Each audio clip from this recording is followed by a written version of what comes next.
Good evening, everyone. Welcome to the May 14th, 2024 Zoning Review Committee meeting. We are going to discuss the sign bylaw this evening, and I think without further ado, we'll turn things right over to Bob Mitchell. Okay, well, thanks, Jazz. Good evening, everyone. So you have two documents. One is a draft of the new table format, and that the table draft you have includes all of the business and industrial districts. The residential districts, if this format is agreed to, the residential districts is a much simpler table to put together, so we wanted to start with here. And then the second document is the a memo to you about sign issues. So one of the things that always happens, every single town I work in, when I'm working with a sign bylaw that is currently in text, in paragraphs, in sentences, kind of spread over, disorganized kind of way, and you put that together into a table format, into a grouping things by like topics, by districts, whatnot. Things start jumping off the page, and some of those things are good. You go, oh well, this makes sense, and you can compare one district to the other because you just look right across the rows on the table. You don't have to try to compare pages against pages. But one of the other things that always happens is questions come up, inconsistent issues come up, inconsistent language, because the language has never been right next to each other before, and now it is, and you go, wait a minute, they're using different terms for the same thing. Things that seem to be missing, language that I don't know what it means, and sometimes it turns out nobody knows what it means. And so that's one of the questions for tonight. Maybe some of this, all of you met. So Eric and I, Eric, the planner, town planner, Eric, have been working back and forth over the last few weeks, massaging all of this to get it to the point where he was happy with it, and where I was, fine with it and whatnot. I did go over this list with Eric. He had some thoughts about some of these questions and some of these issues, but he really wasn't sure, and he didn't know the history of some of this. So, we're going to ask the experts who have been around for a while on this meeting. So I think it would be, I don't know, Chaz, do you have a preference if we go through the list first or go through the table first? I do not have a preference. Do you think it would be more helpful to run through the table real quick, and then does that answer some of the questions that are? Yeah, sure. Why don't we do that? Okay. So there were some constraints here, one of which we talked about last time, which is everybody wanted to try to keep this in a portrait format and not go to a landscape format. So we had to get a lot of information squeezed into a table in a portrait format. Your sign bylaw, like many sign bylaws, has some unique things about it, and somewhat, sort of cascading. The signs allowed here are also allowed there, and sounds allowed there are also allowed here, and whatnot. And you have a lot of what we call standards requirements about the signs, in addition to the usual, which is what are the size of the signs, what's the location, what's the height, and whatnot. So just starting on page 1, oh, wait a minute, I got the wrong draft in front of me. It's the right one. So as I said, this table is just for the business and industrial districts, and they are grouped by, as you can see at the top, B1, B2, B3, B4, I1. So you have all the districts right next to each other. The other grouping, there's a number of different groupings, but the other grouping is to try to group like sign types. So as you'll see, permanent signs attached. So the first grouping is different kinds of attached signs. Permanent signs. You have permanent signs in your bylaw and you have temporary signs requirements. They're mixed and matched in your current, the way it's laid out now in the current text. So we created in the table, all of the permanent signs are going to be listed first, and then after that, temporary signs will be listed second. And so you can see the little permanent signs attached. So attached is the first permanent sign you have.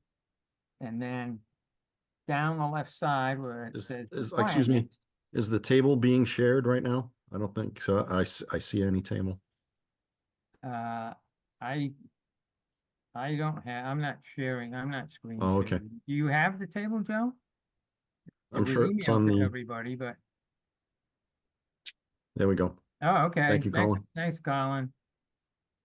So as you can see, you've got the headings with the business and industrial districts across the top. You have some general sign requirements, which are right on the top about signs in the residential districts are also allowed in the business and industrial districts and setback from the street. Then you have the kind of sign, first permanent signs, and then the first one there is attached.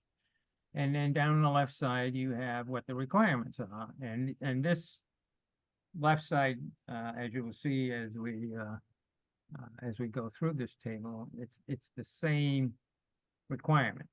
The number of signs allowed, the maximum size, the location, the standards that are required, what the permit requirement, and what the permit requirements are. So that repeats itself for each category of signs. So there's a So standard. just a question of clarification. Sure.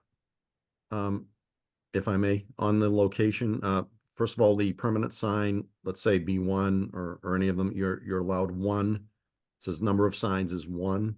Yes. Then under standards, it says oriented to each street on which the premises have frontage. Right. So that means one sign for each street on which the premises have frontage? Well, that's a good question, Joe.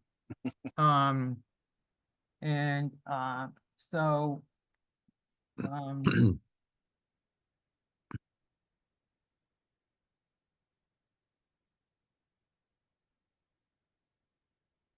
so that's one of the items on the list. So my question was, well, does that mean, like you just said, does that mean one sign for that building attached?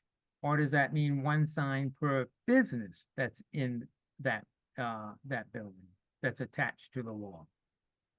Because, if you have a little, just for example, a little strip commercial that has 3 buildings facing the street, they all, if I drive around your town, they all have an attached sign to the wall. So it's not clear there, but it seems like it's interpreted that it's one per business.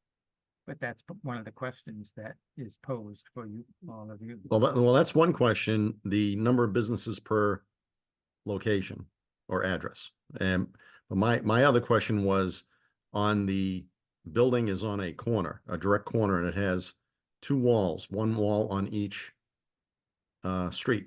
Is it allowed double the number of signs, one on each street? There's no language in your bylaw that does that now. Okay.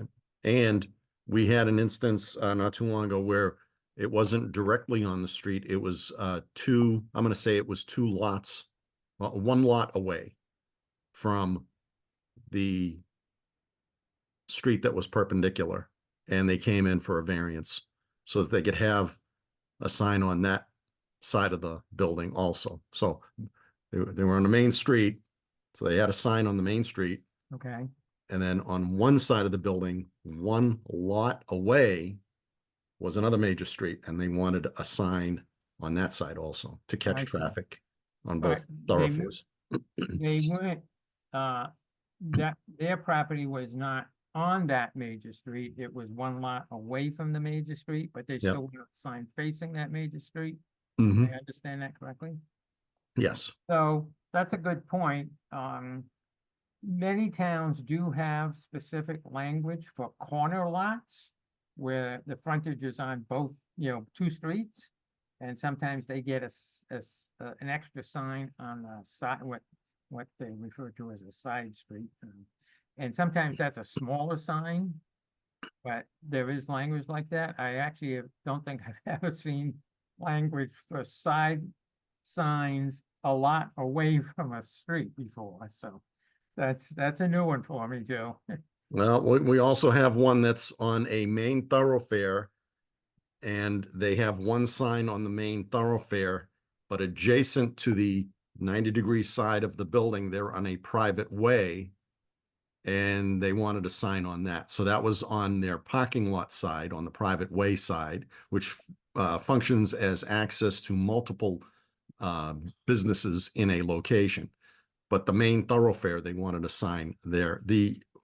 That particular case went through because the preceding tenant or owner of that building or tenant of that building was granted the two signs, and they were kitty corner at 90 degrees. And so we kept the same zoning approval of those two signs. So we're talking about a private thoroughfare versus a public right of way, and a public right of way at a 90-degree angle.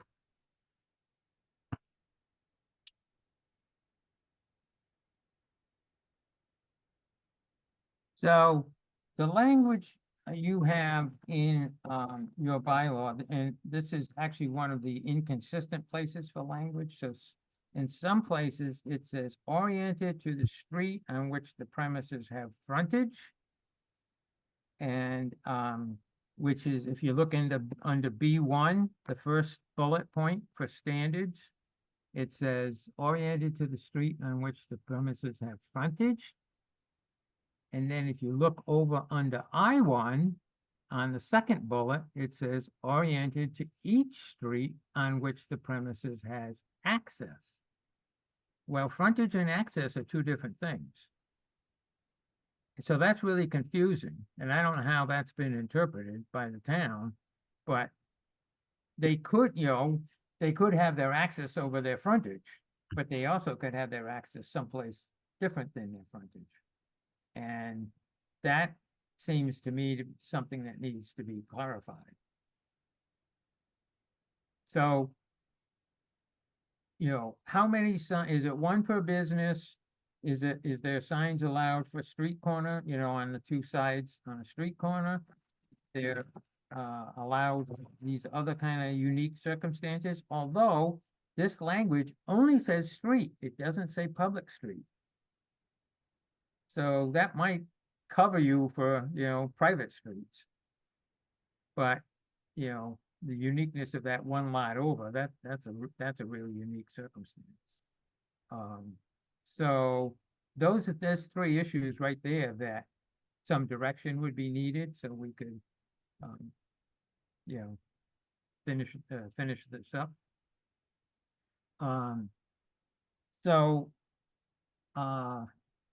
So you can see the standards, and then, the permit requirements. One thing on that, if we're still on that first page, 7.2I, is to distinguish between multiple businesses at one location. Right now, we're sort of geared to one business, one building. They're going to have a sign of a certain size.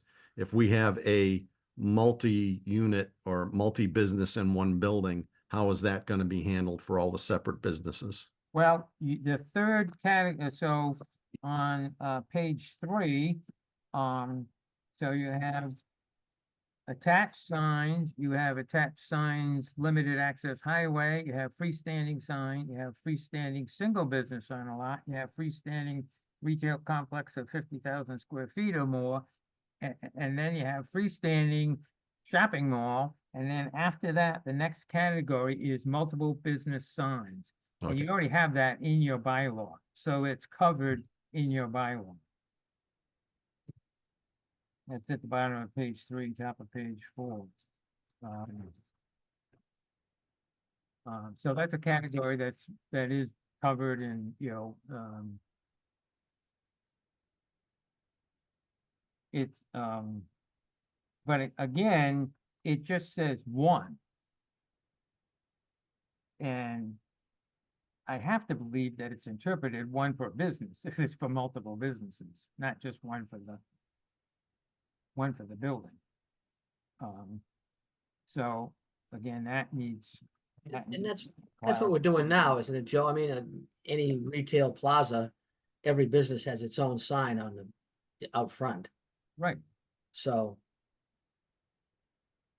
So I think we're covered there. Well, we have one business that had multiple licensees in one building. And they wanted a lit sign for each business, and I believe they had 4. So if you interpret the number of signs per business, you would allow up to 80% of the wall area if it's an attached sign. Which I don't know if that works out. Well, Bob, getting back to What the, I'm saying is, yeah, we have to have a special case where there are multiple businesses per one location, and how we're gonna define what their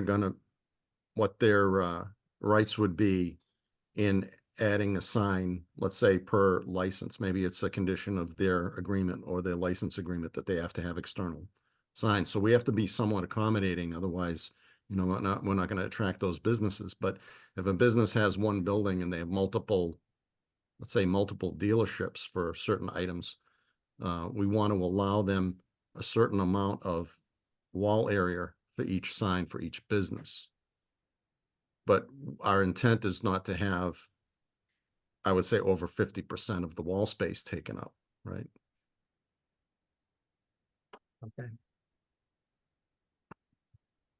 well, these are all great questions, and, Eric and I discussed some of this, but my question is always, well, how would, when I read things that I go, well, I'm not sure how this would be interpreted. And, is it one per business? And if it's one per business, do they all get 20% of the wall? Or is there, all the great questions you're asking, Joe, these are the things that kind of need clarifying in the bylaw. So, so Joe, just so I understand, so if we're talking about a car dealership that has multiple lines, say it's Ford, Chevy, Mazda, whatever. We're talking about the name of the dealership, Joe's dealership, and then signs for each one of those individual car lines. Is that sort of what we're getting at? That would be a good example, yes. Okay, all right.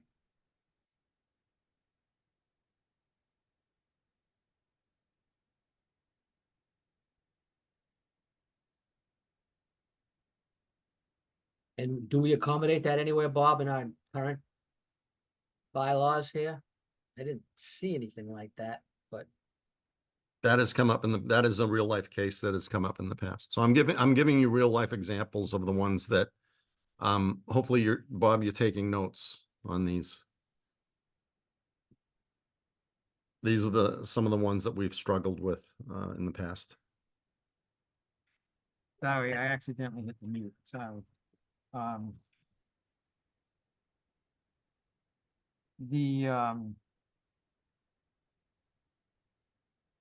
but, so like a simple issue here is what, Joe, you just raised on multiple business signs. If they all get 20% of the wall area, or if they all get 25 square feet of a freestanding sign, is there a total maximum for that building or that site? 50% of the wall area, or no freestanding sign larger than whatever, 50 square feet or 75 square feet, and then they get, they divvy up that 75 square feet among 3 or 4 businesses or whatever. So those are the kinds of those are actually kind of policy issues, how many and how big and how much.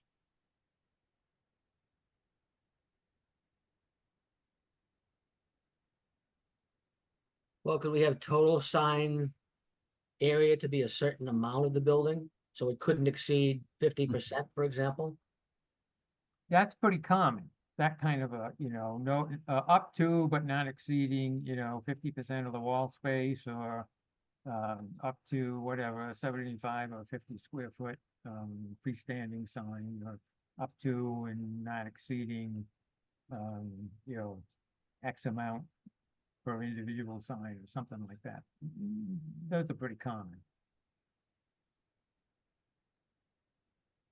So are you looking for an answer right now on that, Oh, Bob? no, I'm just giving real world examples so that we can all take note as to maybe the direction of how to fine tune some of these categories on the matrix that we have. I have a larger issue coming up a little later on that you'll all want to stay tuned for.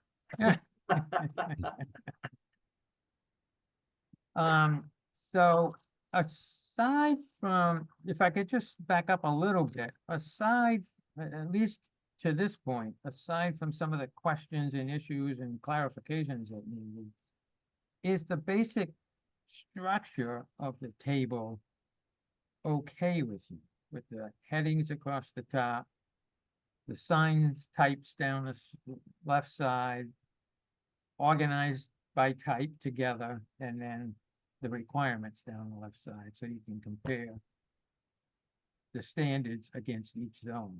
I like that a lot. Yep. Agreed. Yep, I do too, Okay. Bob. Yeah, the only thing I would say, I forget whether we did it in the other ones. The top of each page, let's make sure that we've got, the headers Yes, that are there, because sometimes when it paginates, we yes, lose some of that stuff. yeah, there's a couple of them that are off by 1 or 2 rows, but that will all be fixed. And I guess the other one, Bob, would be that if each column is the same, so that in many of these zones, the first couple of lines are the exact same all the way across.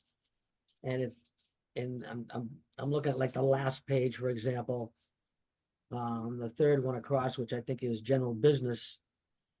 It's the exact same language, but 2 or 3 of them are longer than the other 2.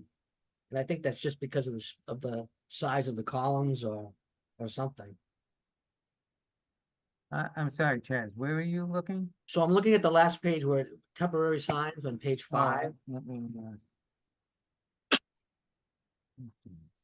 Okay, so you can see where the first 2, the second line has sales, rental, or lease. And then by the time you get to the third column, it's still sales, rental, but lease somehow gets knocked down to the next line. And it kind of throws all the language off all the way down till you get to the end, where the last word is I mean, it's the exact same language. It's just that it doesn't fit into the same square. oh, right, yeah. Yeah, So if you could just do something to fix that, I think it just reads easier. That's all to me. Most of them are fine, but every now and then you hit one of them. yeah, trying to jiggle the columns Yep. to fit. Yeah, it's Uh, gonna be like without, one fit letter words. off or something. Yeah, so some of the words, some of these columns are so narrow, some of the words, like the word requirement, you had to make the column just a little wider. Otherwise, it would be require M and then NT at on the Yeah. next line, that kind of stuff. So it, just I'm If still we working- don't- trying to figure that out, not figure we- it out, trying to make it. If we don't see that many changes per category, we on the green border, we could probably say it's R1, R2, R3 and inclusive of all the zones, and just have one vertical column since they're all identical. That would make it a little easier to read too. That's good, that's an idea, yeah, just, And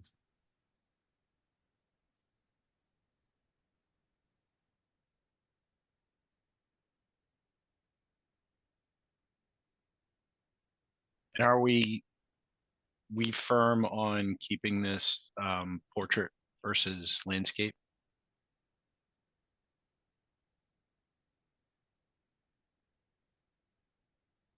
Yeah, if we went landscape, it'd probably be easier to get fit everything in.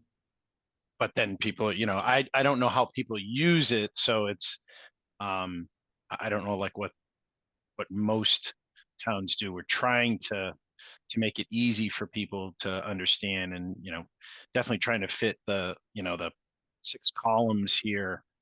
And portrait is tough from a real estate standpoint.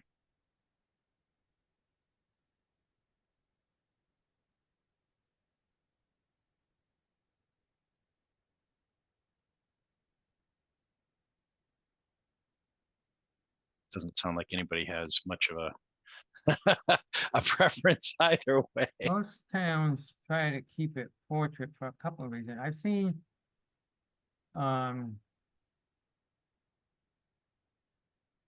towns,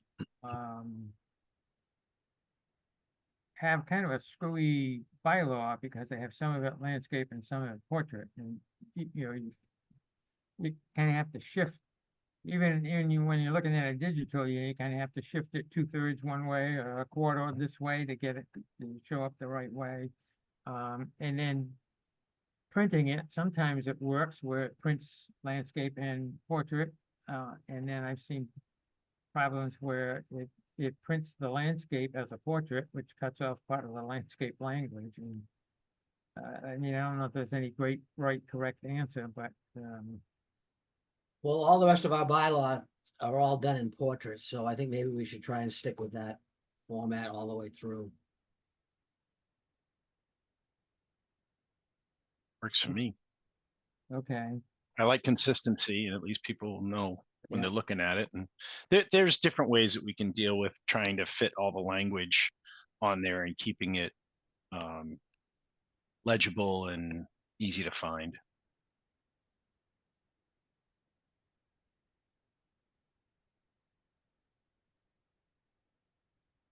All right, Okay. so your main question, Bob, was do we like the format and the way it's set up with permanent signs first and temporary signs and number of signs and locations and size and all that?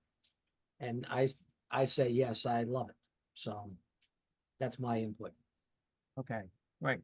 Well, that's a good, I thank you for that, because then we can just focus on the details going forward, and I can start working on the other parts of the bylaw, the sign bylaw as well. So, so after attached signs, the next one on page 2 is, so you have kind of some interesting subcategories. You have attached signs, but then you have attached signs on a limited access highway. And it's kind of a broad umbrella provision, because the select board can issue a special permit across all of the business and industrial districts for a bigger sign or an additional sign if you're near a highway. So I had to squeeze that in there somewhere. And then from there, you move to freestanding signs. And you have 4 separate categories of freestanding signs. You have just freestanding signs, which interestingly only applies to the industrial district. This is on page 2 now. Let me see.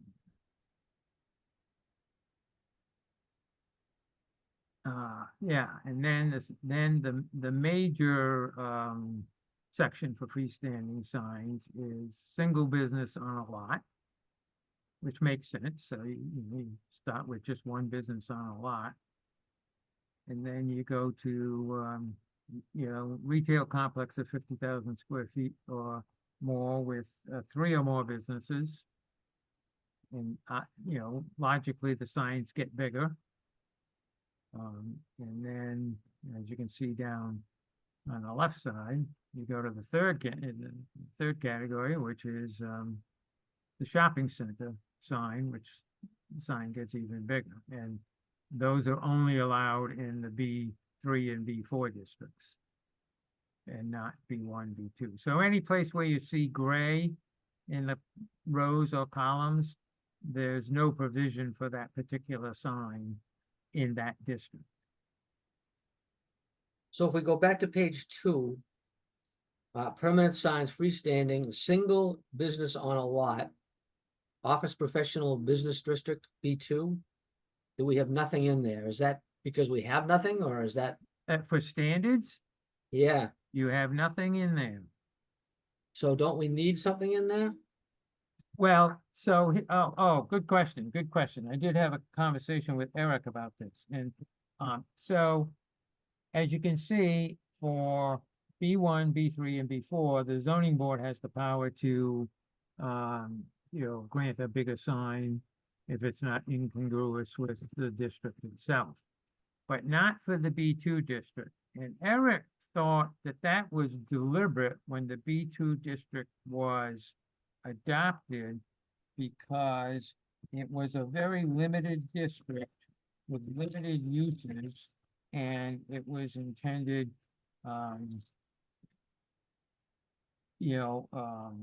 around your town center or near your town center.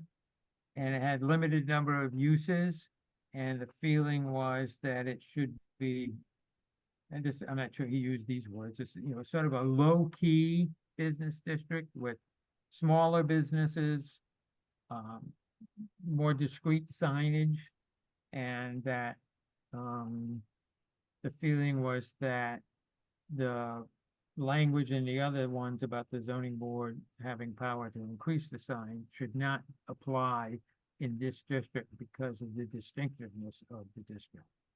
But that's, again, that's a policy decision of the town, but that's where it stands now. Joe, how do you feel about that one?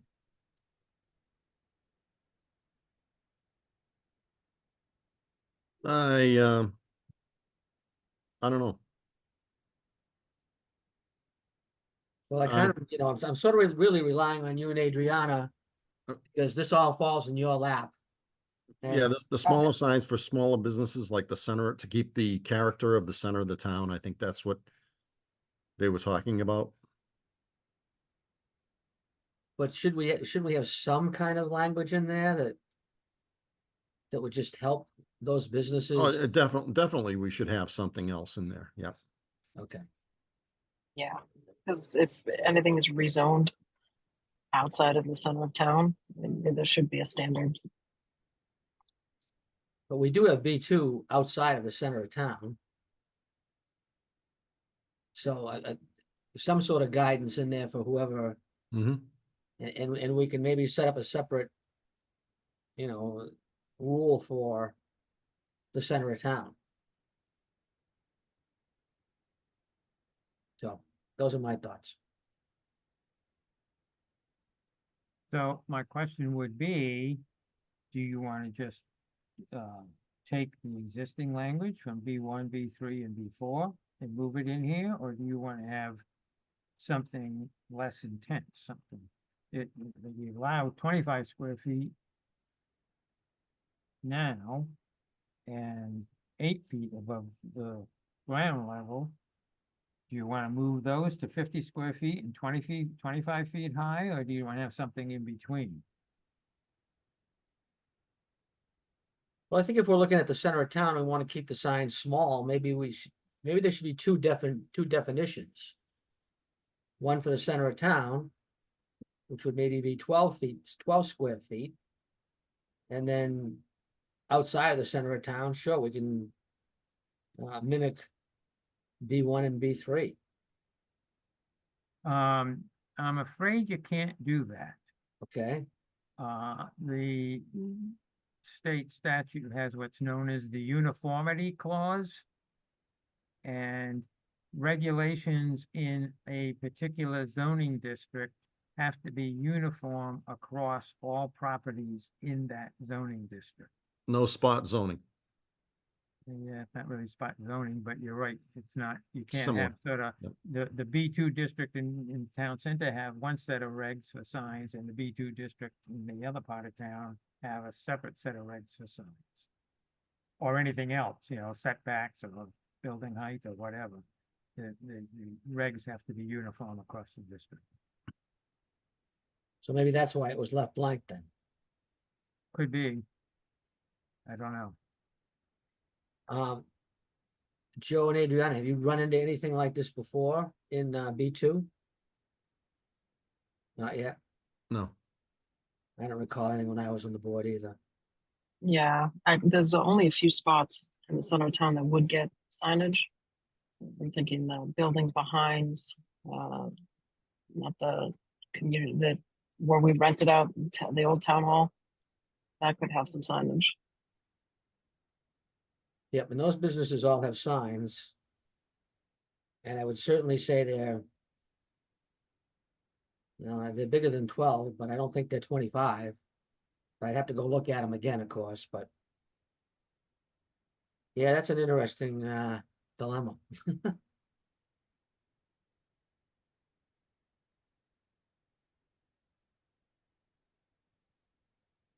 So I'll give you my big concern right now. Fire away.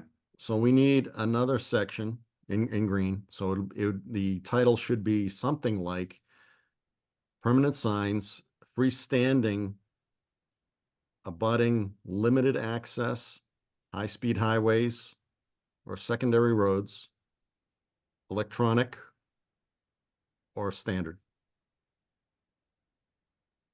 These are the electronic billboard type signs. Currently, on our last meeting, we just okayed a variance for, I guess it was for setbacks and special permit for another electronic billboard located adjacent to Route 3. That will bring to our total one standard billboard and 2 electronic. Luckily, the placement of this second electronic board is not within a line of sight of the previous electronic billboard. They're both located on the southbound side of Route 3. So we have to address the issue of how many, where they should be located, where they can be located, if we can. A cap, if we can. I can see that actually the wording so that somebody may want to do that on Middlesex at some point, right? So we should get ahead of the curve and address that also. So anything on Route 3 and on major thoroughfare. What is a major thoroughfare? What is a major thoroughfare? It would be Yeah. a state highway. So right now, you have fairly new language for electronic message centers. It was only adopted about a year or two ago, no more than 2 years ago. In the current language of the bylaw. It is only allowed for educational uses and municipal uses in all zoning districts. You may recall this, right? That was the school signage. Right. This is commercial. I understand, but at that time, the town didn't want to add commercial to this electronic message center. Yeah, they wanted to get through this.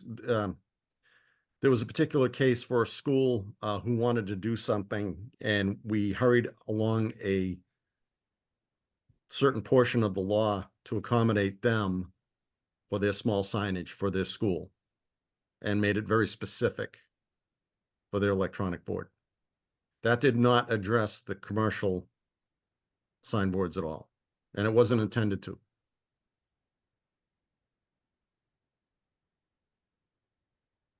Yeah, I think we kind of pushed that one in and we wanted to make sure that we addressed that whole category when we were looking at the sign bylaws the way we are now. Yep. I will tell you, we can do that. That is a huge issue in terms of, because that is as you know, as you drive around, you can see these all over, and this is one of the aspects of sign regulation that is changing because technology is changing so fast as to what an electronic sign is, and you know, how bright it is, and how often it changes, and is it, you know, static, or does it change from static to static, or does it evolve from, you know, one video to another, or video is allowed? I mean, it's gonna be a lot of questions that, Even the Uh, type of content that can be advertised, excuse me, even the type of content that can be advertised. even the type of content, yeah, because you have more control over the content for commercial signs than you do for, you know, school. Can we start with the state bylaws on this point of the contents, how frequently they change? Like, kind of look at what the state has regulation. We can take a look at that. I'm not sure how helpful that's going to be. But we can take a look at that when we can take a look at other towns. Other I know, towns. Yeah.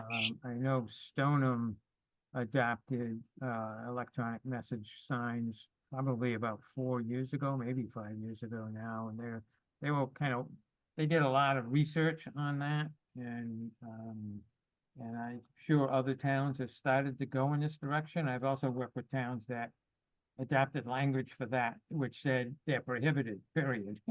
So, you know, towns are all over the spectrum as to how they allow it, whether they allow it, etc. So I can put together some information for the committee. And, you know, maybe pose some questions to try to start shaping what you might want. I mean, Joe, did you use any kind of criteria for like how big, how tall, how bright, or anything like that? We were following along with the original sign that came in, the first one that the town put up, that town allowed to go up. So basically they were keeping along with the same guidelines. Even with the number of visual changes per amount of time. And we just put together CPC fund for a electronic sign at Middlesex and Kendall on the property of the old parish meeting house, first parish meeting house. And I don't know exactly how big that is. Colin, you might recall it offhand. I don't, but so we're gonna have one there, and I'm not sure exactly, you know, whether that can have video or it's just gonna be a changing sign. My understanding was it was gonna change frequently. Is that correct, Colin? Yeah, there'll be no video, no flashing images. It'll be like just a text screen, and it will be only as large. We haven't actually purchased the sign yet. It will only be as large as it's allowed under the bylaw. But do we have any size restrictions for that yet? Joe, do you know? I mean, if we're just basing it off of the other one, No, we did that because that falls under the digital signage that we just passed, because that covered municipal and educational use. Yep. We just said we're not dealing with commercial because we knew what fun it would be. yeah. And is that on the spreadsheet that you put together, Bob? The language that's in the current bylaw is not in the spreadsheet. It is, you have other sections related to signs that you could put some of them into the table, but I thought the electric message signs has a lot of text and standards and requirements, and it's a standalone section, and since that was a new section, I was proposing to leave it as a standalone text section. Maybe we could add it into the table, maybe at the end of the table or somewhere in the table. If that would be a preference, we could do that as well. Well, it would certainly be considered a permanent sign, right? Yes. So we would want to put it in with permanent signs and not. When you said the end of the section, I want to make Well, sure. yeah, I'm sorry, you're right. You have to put it in a logical place, and permanent Right. signs would be the logical place. Okay, all right.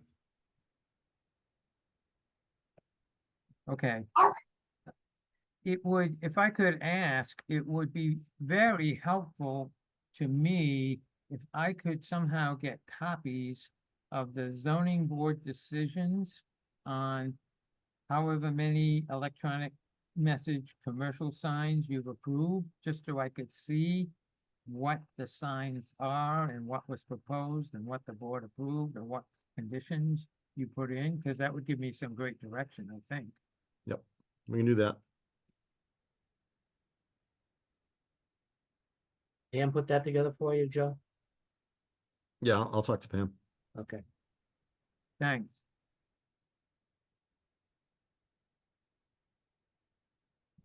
So, yeah, so freestanding sign on a lot, then you have freestanding sign for the retail complex of 50,000 square feet. Again, that's only in the B3 and B4 district. The mall sign is only in the B3, B4 district, which makes sense. Those are for big projects. That's 150,000 square feet, right? That should be a Yeah. comma in there, not a Yeah, period. right there. right Yeah. in the top.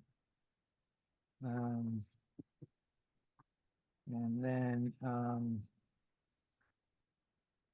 then the next category, we've already mentioned this a little bit, is the multiple business signs.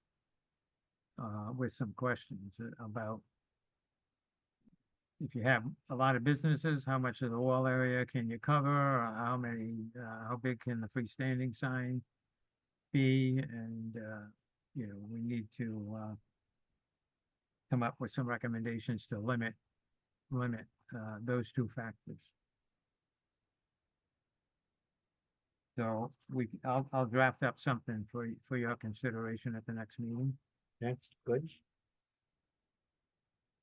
And then you get to the permanent signs internally lit window sign, where it actually does say one per business or occupant.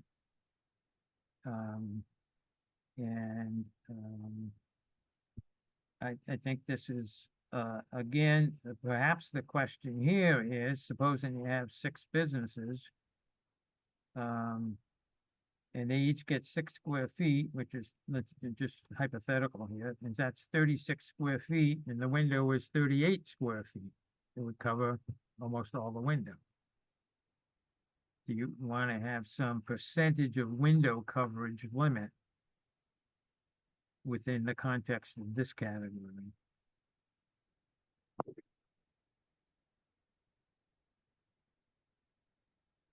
Well, would that depend on how many businesses are in there or?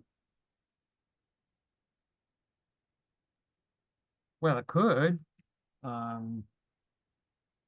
think this is more of an aesthetic question. I've seen these bylaws before, and you just don't want the package store look where the entire glass is covered. Right.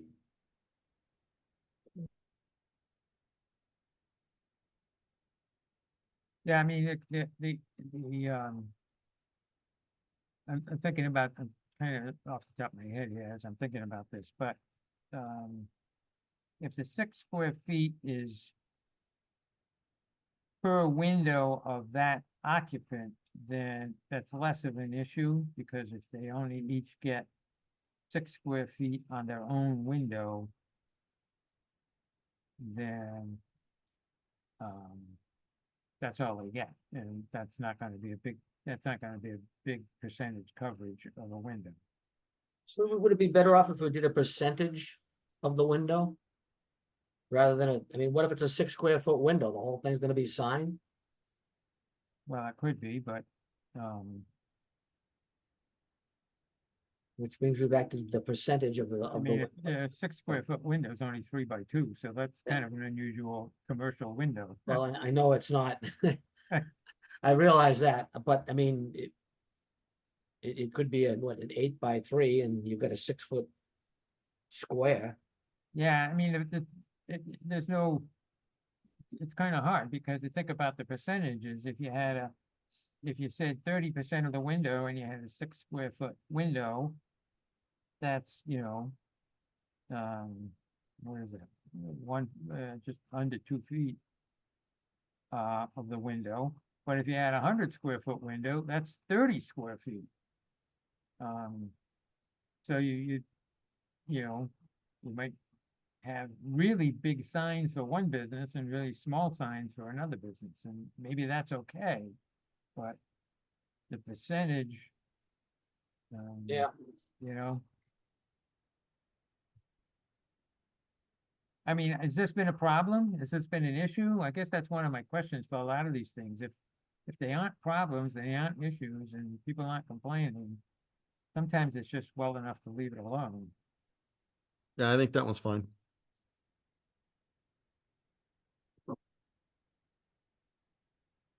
Colin, I think Jeremy's trying to get in. Do you see him and can you promote him?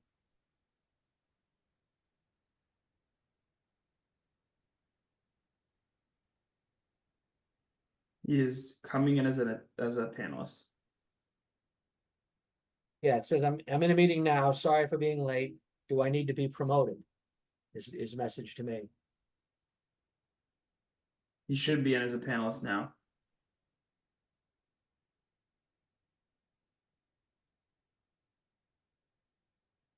Thank you all. I'm here.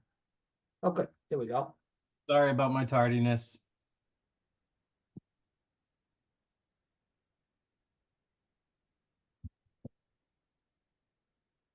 Welcome to the meeting, Jeremy. I've been watching along for the last 20, so I understand what's going on.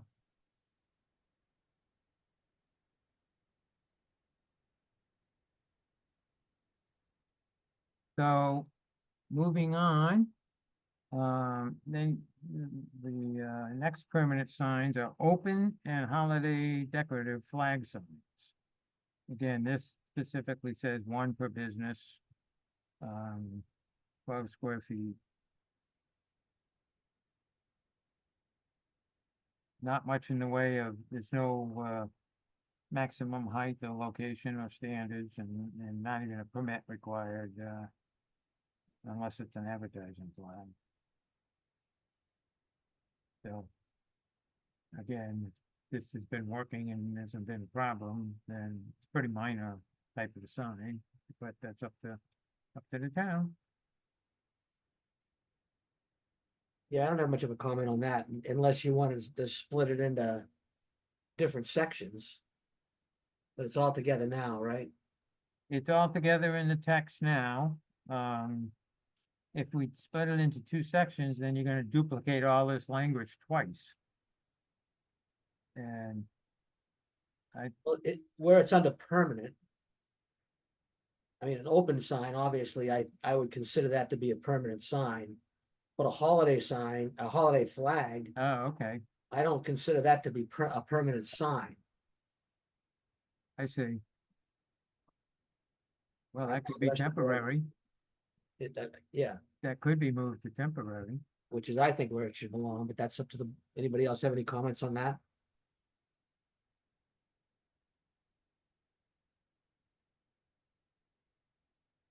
Joe, Adriana, you're the ones who see this stuff.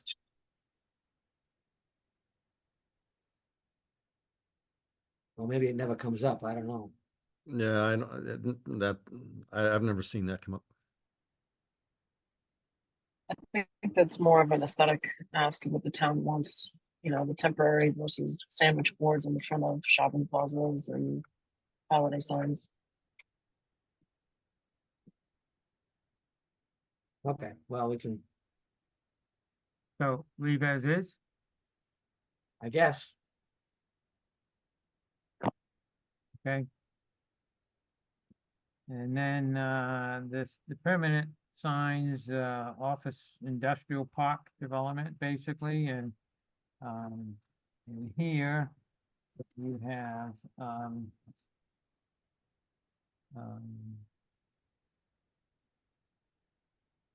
Is there a reason that's prohibited from B1? I didn't look, Just but because it says office industrial development. I was gonna check this and I didn't have a chance to check it, but is this a use that's not even allowed in the B1? Well, I guess because it says office industrial. Maybe it's focused only on that and not in B1. That's my guess, but I mean, it's somewhat the same as the very first one we looked at, the attached sign.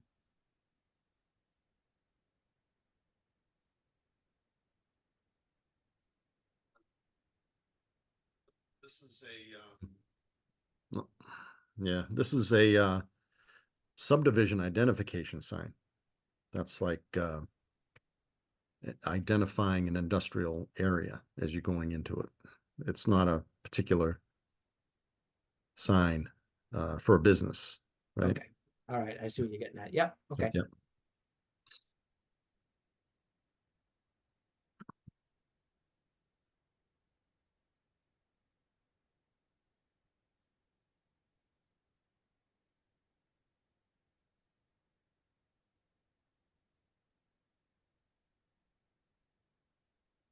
okay, and then you get to the temporary signs and you have the unlighted window sign and then the unlighted real estate sign. Those are the two categories.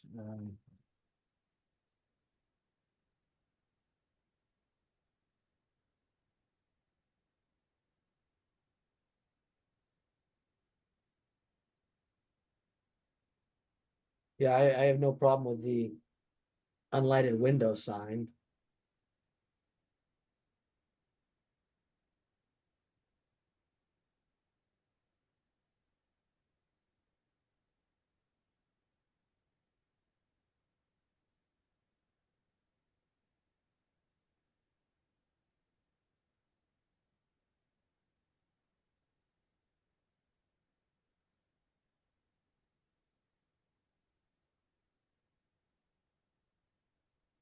And I'm good with the last one too. Anybody else have any comments?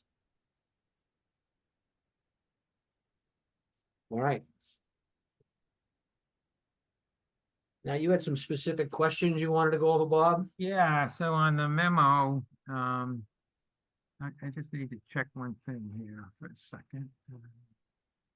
If you could bear with me for 1 second.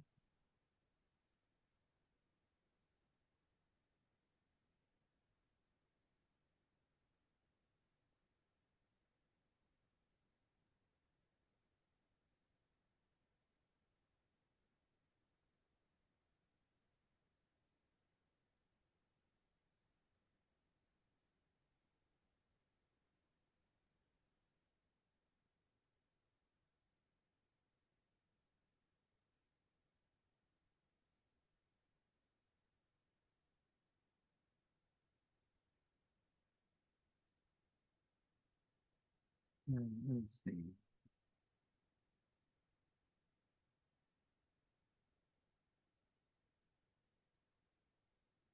Okay.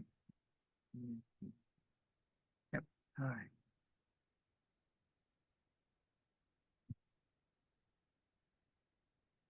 So let's see, so if we could run down these, some of these we've talked about. Yep.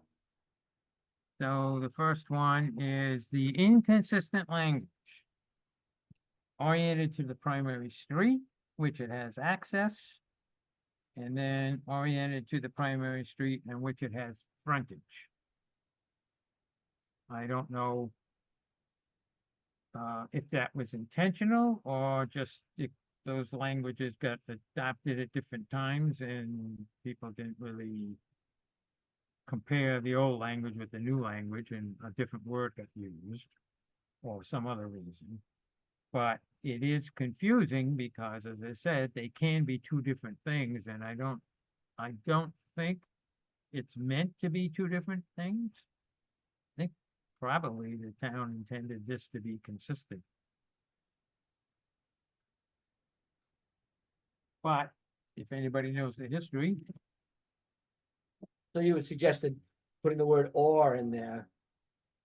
that would cover you if you want to allow either a sign facing the frontage of the street, the frontage of the property, or the sign could face where they get access, which in most cases is going to be the frontage. But in some limited cases, it would be something different, in which case the property owner might want to actually have the sign on the frontage facing the main street, even though they might, you know, I don't know, go through a driveway in the back of the property or something. I don't know. So Joe and Adriana, I don't know how you feel about this, but let's take Tavern in the Square for an example. I mean, I'm sure they would love to have a sign on Middlesex as well of a sign that when you pull into the parking lot, you can see exactly where that building is too. They do. And they've gotten around that, but it could be any business that's doing that. I mean, they gotten Yes. around it with that wallpaper sign on the Middlesex, which questionable in my mind, but they did it and no one seemed to care about it. But I think I would like, as long as we're looking at the signage and we're changing things, in a situation like that, I'd like to see 2 signs on that building just to help promote that business. And that's what we did. That's what we did. But And you the do that, previous it's tenant not had by the right, same. and I'd like to see it done by right, rather than have to go before you guys to get the permission to do that. Okay. I don't know how you feel about that, and that's why I'm asking. I thought it was, the correct thing to do. The prior business had that, so it was sort of a legacy Yeah, type of situation, number one. Number two, yes, they are on 2 thoroughfares. One is a main and one is a secondary, one is a private way or whatever, but it's a main thoroughfare through the development. And so, it made sense. So when it did come before the board, I think it was unanimous. I don't think there was any kind of, ill-conceived notion. Making it a right, for under certain conditions, yeah, I could probably see that also to streamline things. I think it would Yeah, just I be agree. one of those, oh, sorry, Adriana, go ahead. I agree the same, and I think or is a good solution, because we can't contemplate everything under the bylaw. So an access may be a frontage and a frontage may be an access, and those things might change with time, so. And in Yeah, I that mean, case, putting in the word or, I think is fine. Yeah, I think the word or having multiple signs by right with people that have that, that's where, I mean, I think the zoning board of appeals does a really good job of assessing the situation and determining, you know, when it makes sense. Rather than having it by right, because I mean, then you're gonna have everybody who's in one of those situations saying, oh, I want one here and I want one here, and I don't know if that's really where we want to go. okay. And I don't know all the situations. I just look at it and say, you know, where do we hear people having concerns? You know, I think in the situation at Tavern in the Square, you know, they went in front of the zoning board of appeals. It got addressed. It wasn't anything that was difficult. I think the ZBA is easy to work with, and you know that's what they do. So, I would really want to hear everybody's opinion as to if it were by right that they could have multiple signs in those situations, whether we, you know, have a little bit more of a proliferation of signs.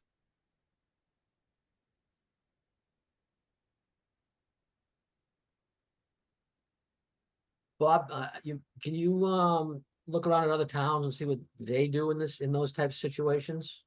Are they I all- could, but if someone could give me a concise description of exactly what those type of situations are. So what it is it's a plaza. Uh, And one I of the business, I have the Good job. drawing, I believe, of the signs.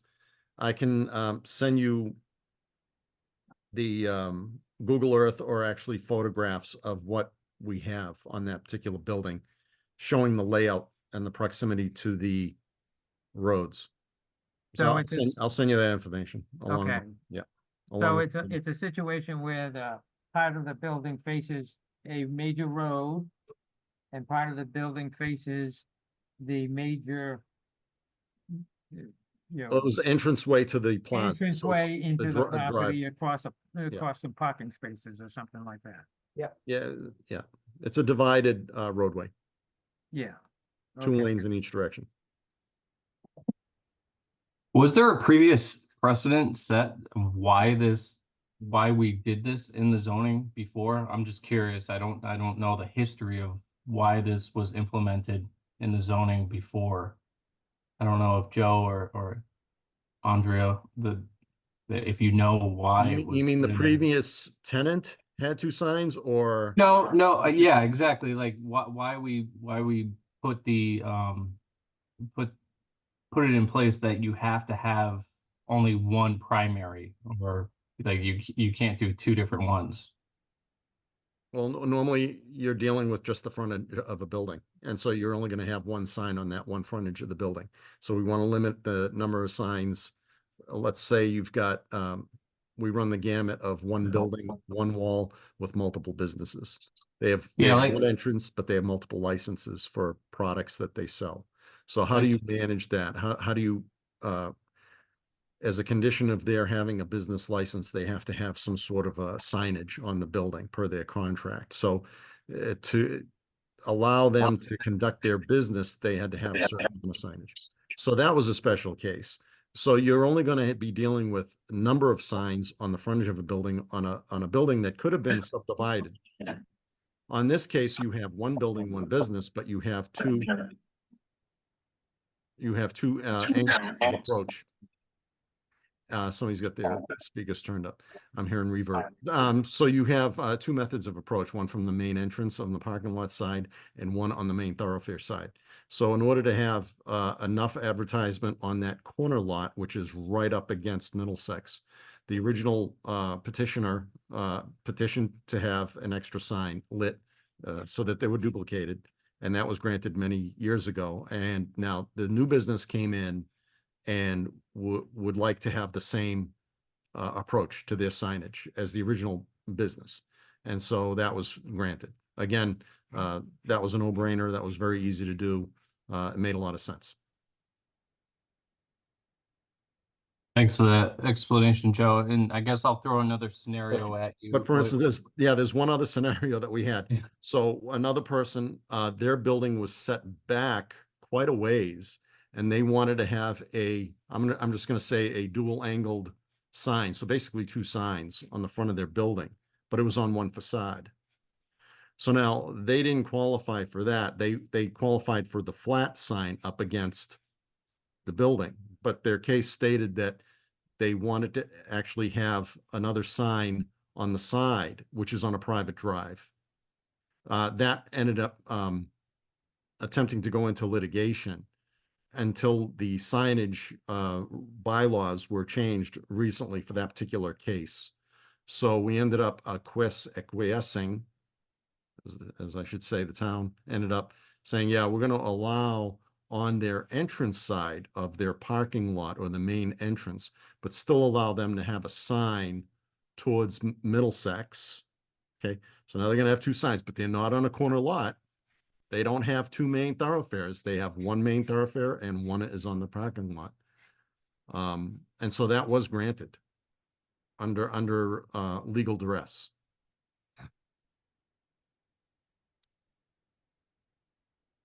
Sometimes signage gets very, very heated, just like the granite countertop business that was on Middlesex. That was heated discussions. And you guys have a very intimate knowledge of knowing all this, so I'm just curious of another scenario. Like, let's say you have a business that's located where you have Middlesex, or you have Route 3 on one side, and then you have a main thoroughfare on the other side, and that back alleyway, they want a signage similar to like what happens at like Drum Hill, where that plaza, they want signage on the back of their plaza. You know, is that, I get why they want it. They want to advertise their business to that being the main thoroughfare, which is actually in the back. So is that, I'm just curious if that plays into this decision of how we want to word this. It probably would, because if you made that by right, by permit only, they would probably want to do something like that. If it's something that they're only allowed one on their main facade, sort of like, you may be talking like AMC. The theater, they just have the one sign on the front of the building as you enter the building, but they don't have anything on the backside facing the ramp or facing Route 3. So yeah, that would come into play. And exactly what Selectman Aldridge was saying was you may open up a lot more signage without peer review, board peer review.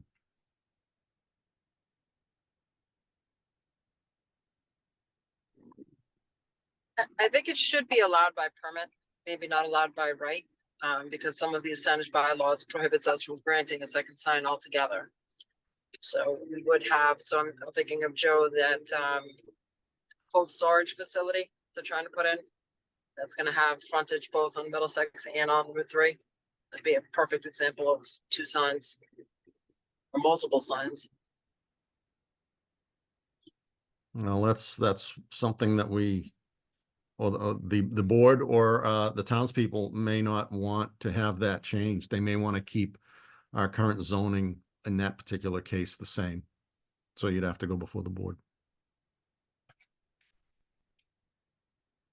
Could I ask a question? The current bylaw has language in it that in just the B3 district and the I1 district, the ZBA can issue a special permit for one additional attached sign and up to 30% increase in the maximum square footage besides what is already allowed.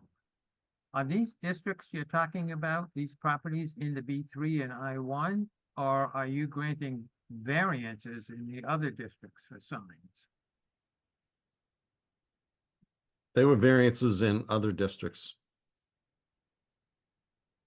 Does that present any problems to the zoning board trying to Yes. make the test of, hardship and, topography and all of those things? Yes, that's why we're here and that we're trying to clarify this and make sure that we have a firm standard. We have no problem hearing cases. We have no problem dealing with hardships. It becomes difficult when we're tasked with dealing with square footage, setbacks, soil composition, and topography. And now we have to deal with signs. So that's really not our top three cases for dealing with zoning, right?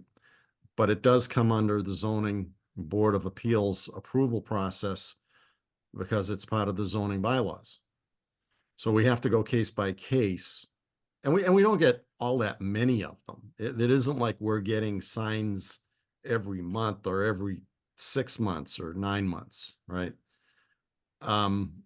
It's basically in trying, to be honest with you, it's trying to, in keeping with what we currently have in town, right? To keep the character of the town, to not have proliferation of electronic signs on the highway, to not have a lot of electronic signs on Middlesex or multiple signs. It's good to have some control and regulation that's fair for everyone, that everyone can abide by. If they have a particular property that is on 2 main thoroughfares, yeah, we can deal with that. We can help them out with that and grant them some relief. If someone wants to have the biggest sign on Middlesex and I'm going to flaunt my sign, it's going to be electronic, and I'm going to make the largest sign that there is in Tyngsborough just because I'm going to say I have the largest sign. Yeah, we don't want that.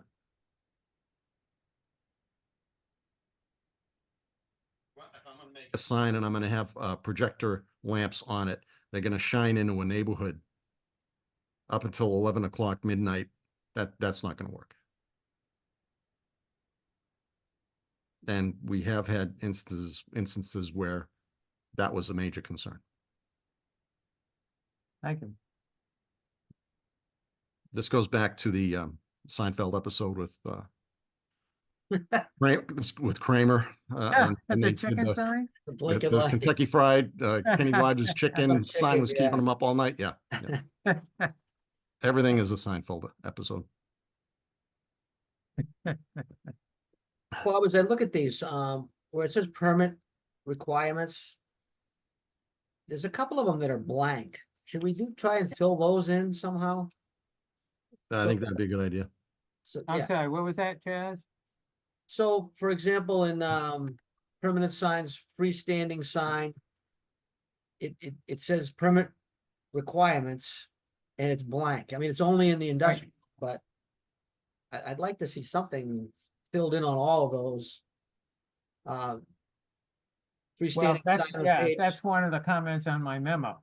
Okay, okay, yeah, I didn't need to get ahead of that. So Yes. it why don't we seems just like- go, let's it- go through the memo and the questions and Yeah, in order and then yeah, we'll, let's, if we do it in order, then I can keep track of things. okay. It makes it a little easier for me, so, So we, okay, so, so we're on number 2 then? 2, this is, yeah. Specifically classified. I have no idea what that meant. Eric had no idea what that meant, and he had no idea what an example of a sign would be that was specifically classified. So, can anybody illuminate this phrase?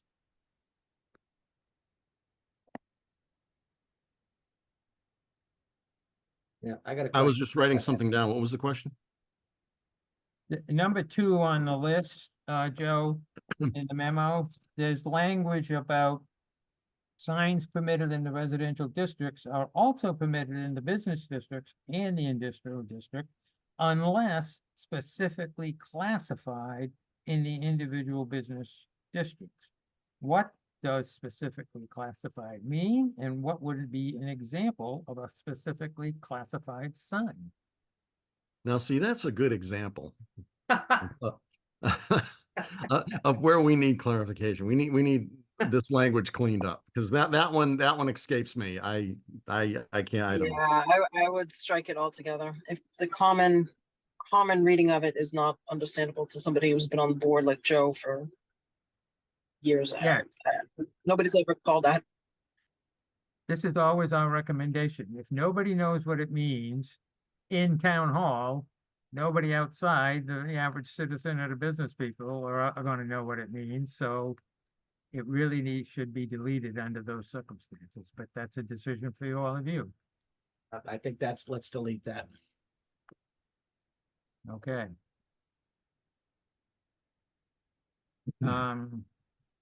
We talked about this a little bit. The business district, the B2 district is the only district that doesn't have a ZBA provision to increase the size and the height. And I pointed out, you talked about the town center B2 district and the other B2 district about maybe having 2 different provisions, but that would be contrary to state legislation, so if you wanna add something here, I would need some direction in terms of, well, okay, what can the ZBA allow? Would it allow exactly the same what it allows for in the B1 and B3 and B4, or do you want something lesser? Well, I thought we discussed that it couldn't be separated. It would have to be, we couldn't have a town center Right, and then everything else. right, So I think if we leave it blank, it needs a permit. So it's gonna go before the ZBA anyway, because that does say under permit requirements, signed permit.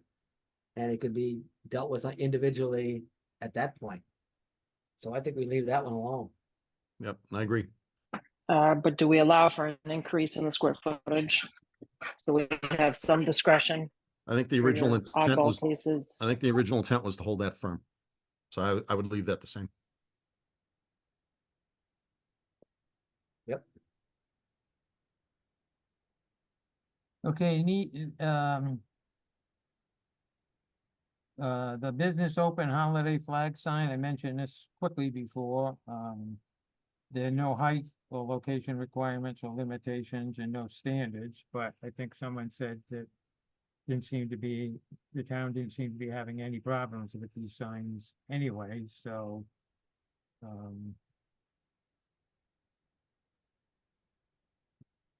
if that's, Yep. That's people what are we- okay leaving it the way it is, because it seems to be working, then, don't make more work where you don't need it. But if it's a concern, then it needs to be addressed. Well, I think we decided to leave that alone, so we will. Okay. Number 5, we talked a little bit about this, and I think we came to the same conclusion to leave it as is because it, but, people should check their memory against mine, so.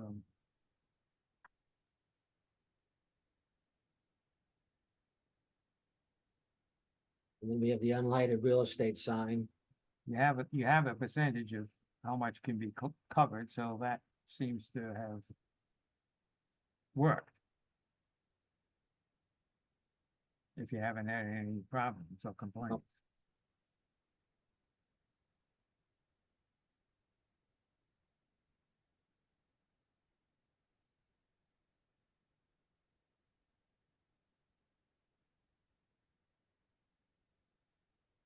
All right, number 7, attached signs.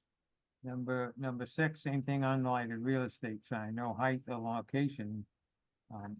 Requirements for the unlighted real estate signs, is that a concern to the tenant?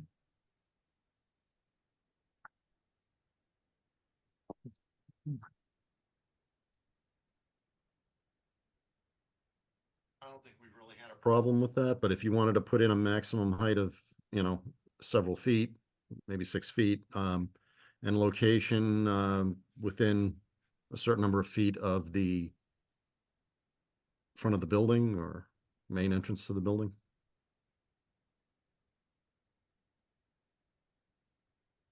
Just as a comment on, the maximum height, I do think that that's a loophole, not having any height. I mean, somebody could, think about this, somebody could put a 25 square foot sign on a 100-foot tall pole. Do you want that to happen? No, that's why I'm saying I think we should have some limitations on that. And your signs throughout town have an 8-foot, freestanding signs have yeah. an 8-foot height limit. Why not put that here? Sure. Sure. Yeah, I would say 8 foot, and then you said there was a location requirement, so within a certain number of feet of the front of the building or the main entrance to the building, 100 feet or something like that. So the issue about certain distance from the building, Oh, I see what you're saying. Maybe, no, let's say minimum 10 feet into the property line then. yeah, Let's say- because these are the let's- signs. that Let's are say gonna it's a be treed like, lot. Yeah, there was no building or anything like No that. so- building yet, Yeah. this lot for sale or whatever, Mhm. So is that acceptable? At least 10 feet back from the property line, the street Sure. line? Yeah. Okay.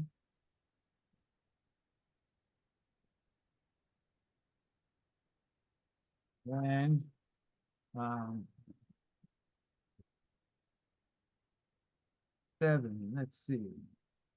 Oh, I think we clarified this is one per business, not one per building when there's 3 or 4 businesses, so one per business. Okay. Number 8, let's see,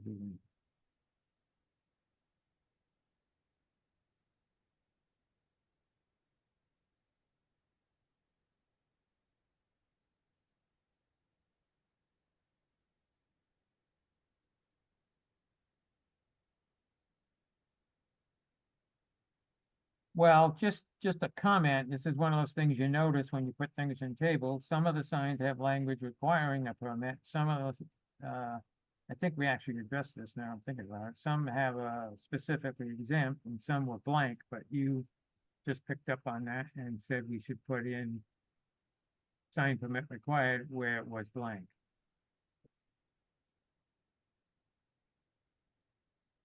Okay. All right, well, that's through the first run through the table, and I'll run through the comments. I think we've addressed all the comments. That's a big help. And so there's a lot more work, obviously, now. You've added some things. You want to add EMC signs, and you've added some other things that I need to draft up, and I need to do some more research on some of the questions you've asked, and you need to get me some information that you're gonna get. So I'm gonna get you information on dual adjacent signs as an example, tavern on the square. With Right. information on the signs and the proximity to thoroughfares.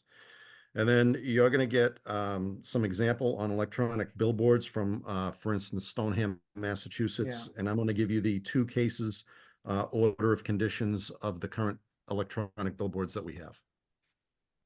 Yeah, that would be very helpful. Okay. So I'll come back with another draft in June. I will have more questions for you, I'm sure.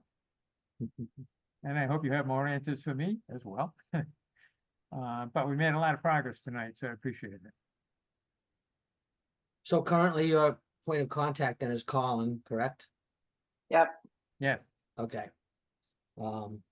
So he can send out whatever material and questions you have ahead of time to us so that we have a chance to go over them and come up with some answers and so forth. So that would be terrific. Bob, thank you so much for all your hard work you put into this site. This looks like a labor of love to me, so. it starts out as a labor of love. Sometimes with some towns, it ends up not quite there anymore. But Well, I appreciate you we're taking. doing this good on. so far. Yes, indeed. All right, so next on, we have discussed next steps and future discussion items. Anyone have any thoughts on what we could be working on going forward? I know I've got one at least. And the one that I have has to do with parking. And it's 7.1 F, and it's a table of what's allowed and what isn't allowed. And in the very first one, let's see here if I can find this quickly. It has to do with stores, retail, business, and services.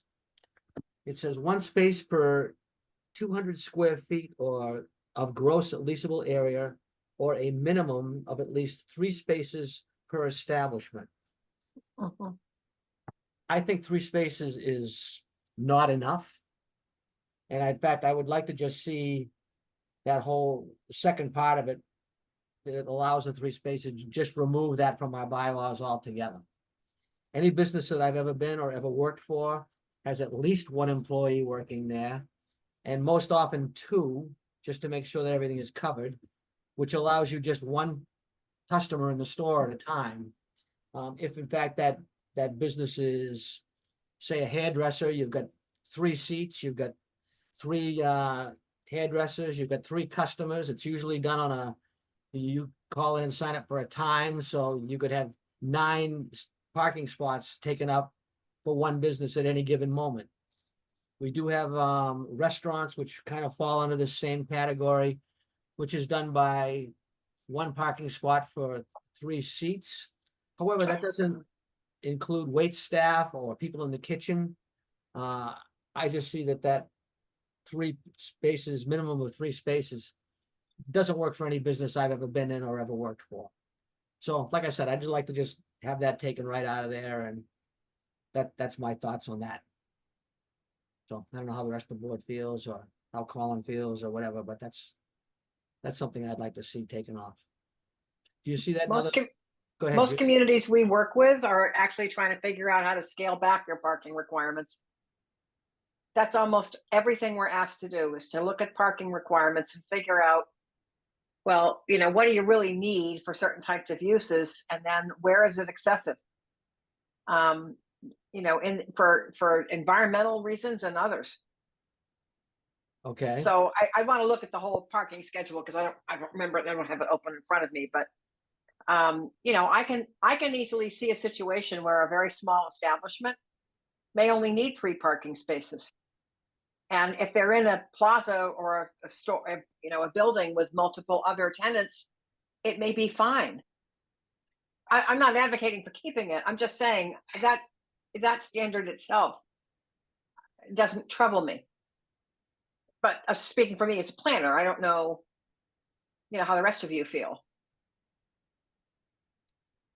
Joe, Adriana, any thoughts? Jeremy, Eric? Well, I'll just kind of piggyback off of Judy's response, because that is kind of what I've been seeing typically over the last few years, is that communities are tailoring back their parking requirements, rather than, like, I guess if you want to just look at multifamily development, our two parking spots per unit requirement. Some communities are putting it in a place where, okay, maybe a studio and a one bedroom is a one parking spot per unit, but then when you get to 2 and 3 bedroom units, you're at 2 spots per unit. So people are tailoring that back rather than the 2 to 1. It's, I've seen a lot of waivers being given to give more leeway on less parking requirements.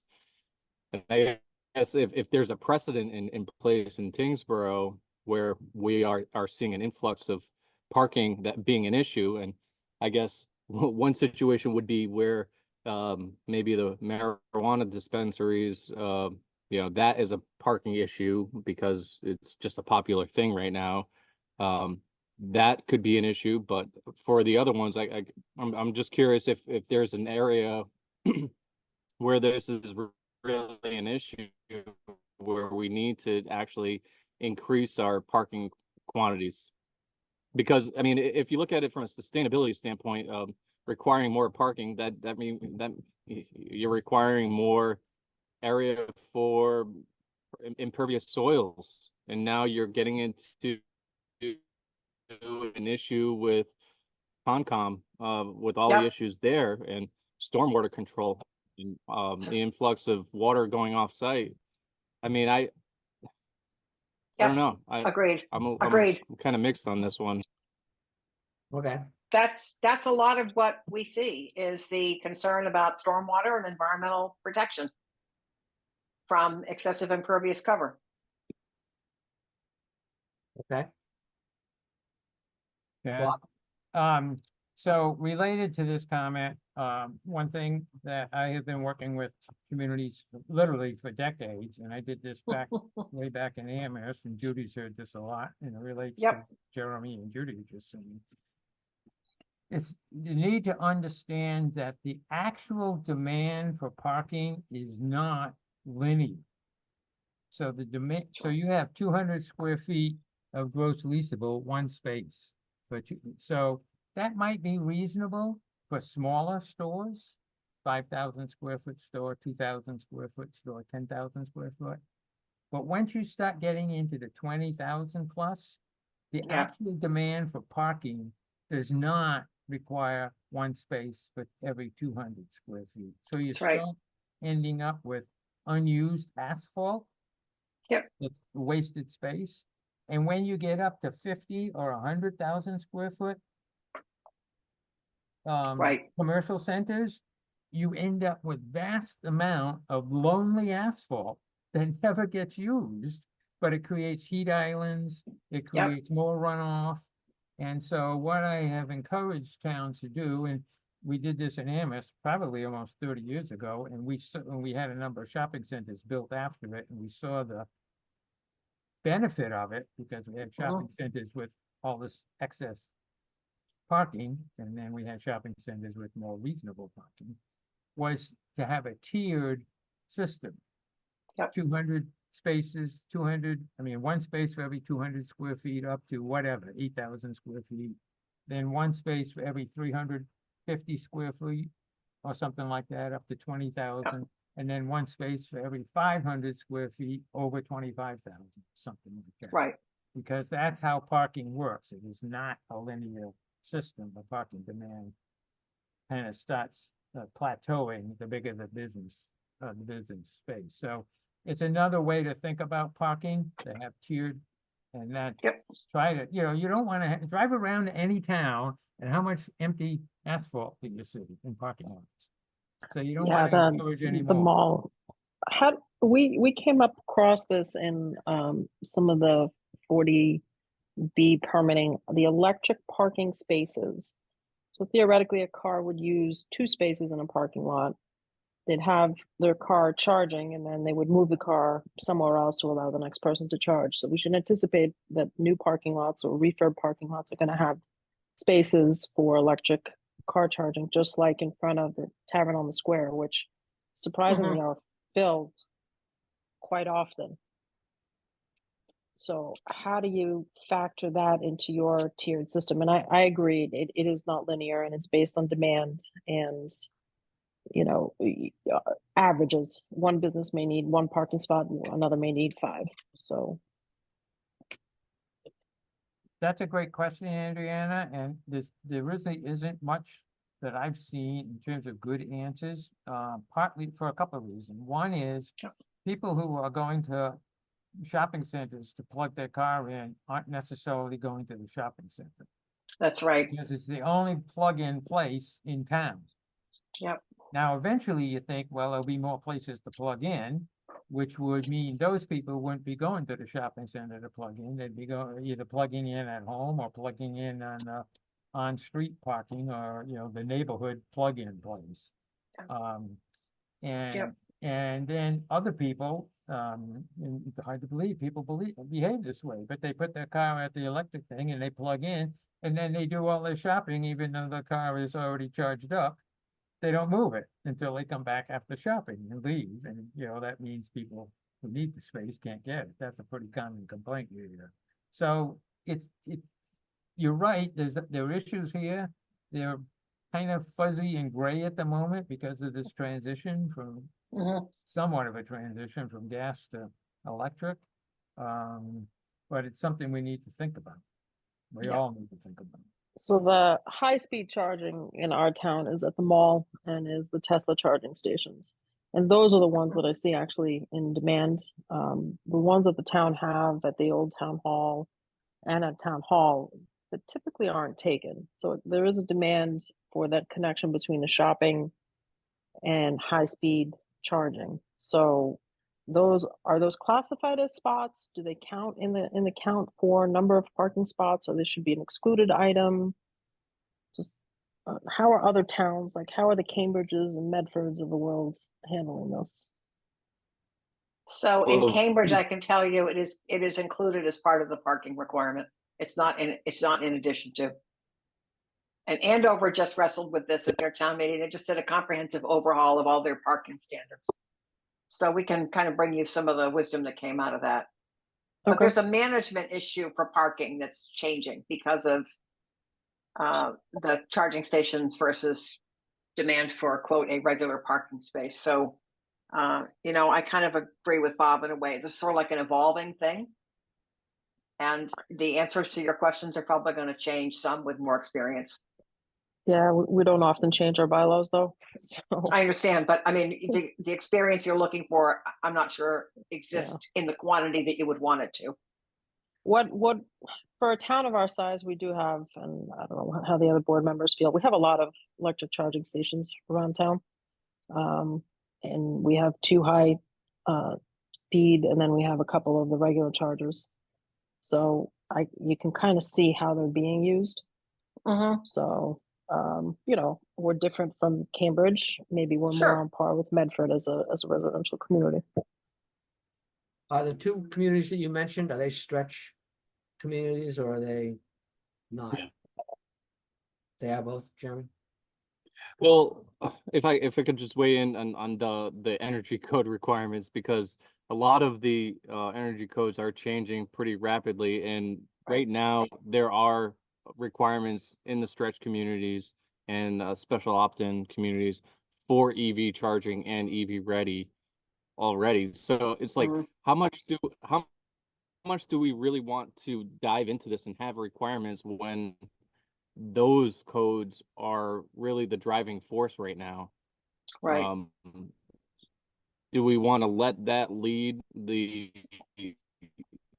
EV ready? You know, if you look at something like Worcester, they require, I think, 20% of their parking spots to be EV ready. And that's like, so those parking spots are stubbed. But if we start inserting language then it gets confusing because we're gonna be conflicting, we could be conflicting with the energy code requirements right now. Okay, I don't disagree with that. My question is should those spots be included or excluded from what? So if somebody came to us, would they have their allotment of 10 and that's what they could build, but they also have another 5 allotted for electric and that doesn't count against them in their parking?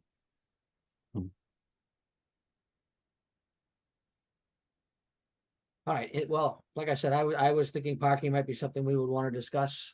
It seems to be evolving at a point that maybe we ought to wait and see what happens before we move on to that topic. Any other topics in our bylaws that anybody else would like to take a quick look at before we get to town meeting in the fall? Guys, I would just mention that in the email Eric sent to you, I think it was his last email he sent to you, he mentioned definitions. And he mentioned it to me in my last phone call with him. He thought there were, that kind of had been on one of the lists of things to do for updating the bylaw. And he thought there were some definitions that could be fixed or some definitions missing that could be added. And Okay, so he was just throwing that out there as a possible topic as well. okay, And that's probably realistic within the scope that we have left too. I mean, I think the parking issue is a big conversation, having just gone through this in another town. But I think definitions we can tackle. okay. Did Eric have any specific ones that he was concerned about, Bob? Or just in general? I don't, off the top of my head, I don't remember him mentioning anything, but I'll have to go back to my notes and also maybe just his email to you. I don't know if he mentioned anything Yeah. specific in that email. I'll go back and look at that email then. Okay, well, definition sounds like a bit of a challenge too, so, It always is. yeah. All right, well, we'll all get together on June the 11th would be our next scheduled meeting, if that works for everyone. And Okay. with that, I would entertain a motion to adjourn. I move to adjourn. Right, Second, Motion to, Jeremy, did you second? yes, second. All those in favor? Aye. Aye. Hi. All right, thank you, everyone. We will see Aye. you on the 11th of June. Thank you.